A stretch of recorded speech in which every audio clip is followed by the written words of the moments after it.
Hello, class. We've now reached chapter 20 of the Gospel of John, and we will look at, in this lecture, the resurrection of the Lord Jesus Christ. Verse number 1. Now on the first day of the week, Mary Magdalene came early to the tomb while it was still dark, and saw the stone already taken away from the tomb. So she ran and came to Simon Peter and to the other disciple whom Jesus loved, and said to them, "They have taken away the Lord out of the tomb, and we do not know where they have laid them." So Peter and the other disciple went forth, and they were going to the tomb. The two were running together, and the other disciple ran faster than Peter and came to the tomb first. Mary Magdalene came early Sunday morning to visit the tomb of Jesus, and saw that the stone had already been rolled away. So she ran to notify Peter and John and said, "They have taken away the Lord out of the tomb, and we do not know where they have laid him." The announcement by the women, apparently Mary Magdalene was the spokesman, did not convince the two disciples, so they went to investigate themselves. Being the younger, John outran Peter and came to the tomb first. Verse number 5. And stooping and looking in, he saw the linen wrappings lying there, but he did not go in.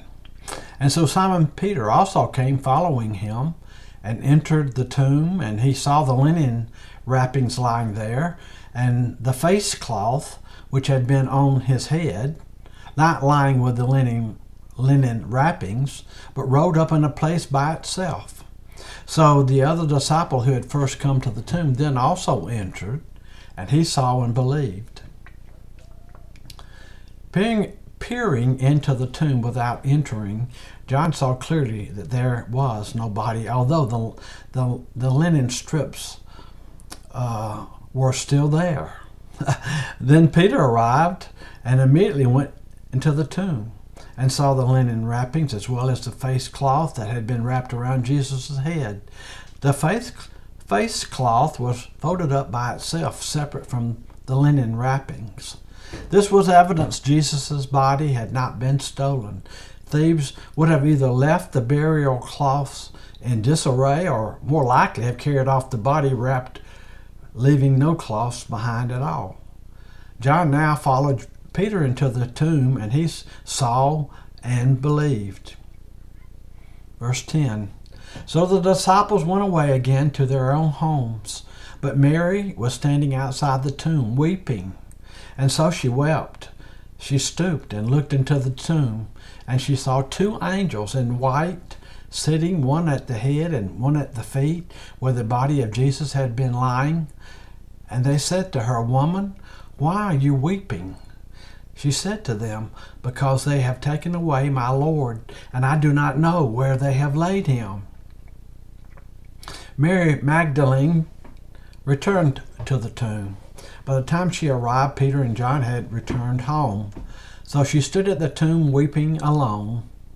When she peered into the tomb, she saw two angels in white, seated where Jesus' body had been, one at the head, one at the foot. The angels asked her, "Woman, why are you weeping?" Her reply revealed her interpretation of the empty tomb. She said, "They have taken away my Lord, and I do not know where they have laid him." Verse 14.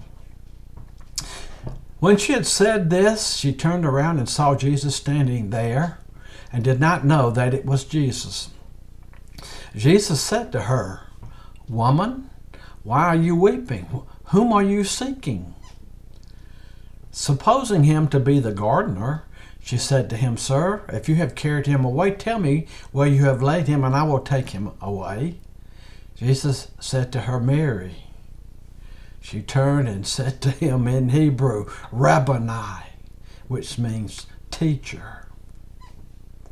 When Mary turned around, she saw a figure standing before her. For some reason, she did not know that he was Jesus. Her ears were dull as well.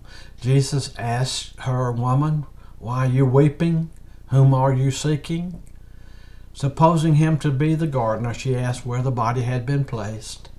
Then Jesus called her by name, Mary, and she turned and said, Rabboni. Verse 18.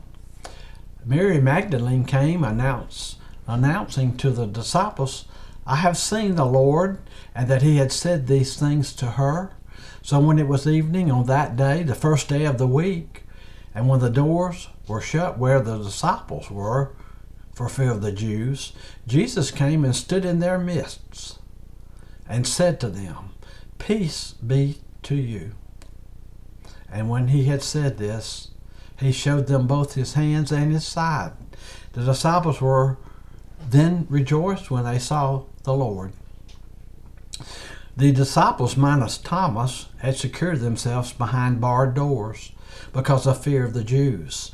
But such security measures did not prevent the appearance of Jesus in their midst, for he materialized before them.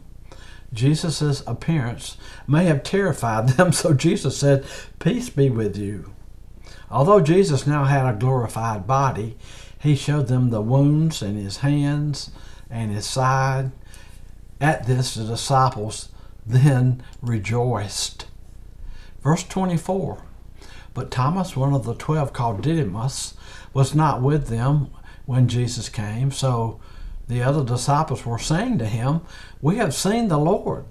But he said to them, Unless I see in his hands the imprint of the nails, and put my finger into the place of the nails, and put my hand into his side, I will not believe.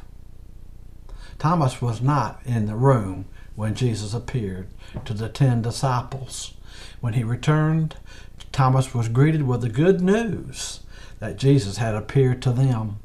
But Thomas refused to believe unless he saw the nail marks in Jesus' hands and put his finger where the nails were and put his hand into his side. Verse 26. After 8 days, his disciples were again inside, and Thomas with them. Jesus came, the doors having been shut, and stood in their midst and said, Peace be with you. Then he said to Thomas, Reach here with your finger and see with my hands, and reach here your hand and put it into my side, and do not be unbelieving, but believing. Thomas answered and said to him, My Lord and my God. 8 days later, Jesus appeared to the disciples again in the very same room. This time, Thomas was present.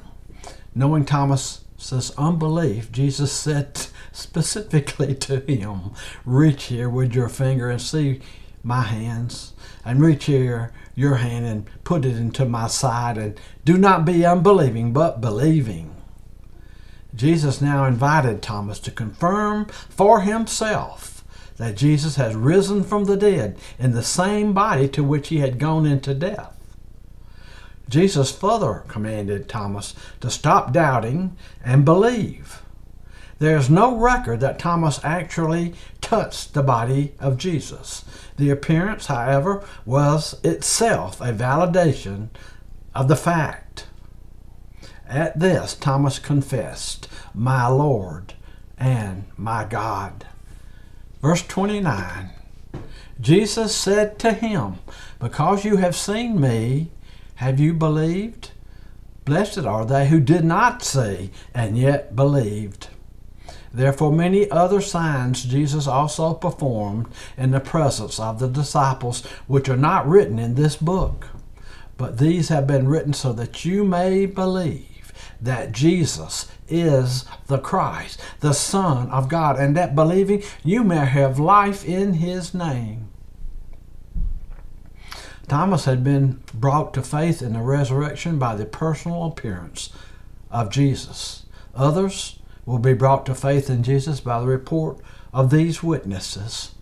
They will believe the word of the apostles without having the evidence of a personal appearance of Jesus in his resurrected body.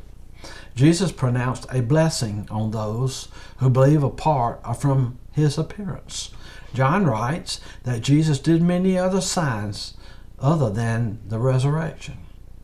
John wrote about the signs, these miracles, so that people may believe that Jesus is the Christ. That was his purpose for writing his gospel. He is the Son of God. That they might have life in his name. The source for this lecture came from the book, The Words and Works of Jesus Christ, by its author, J. Dwight Pentecost.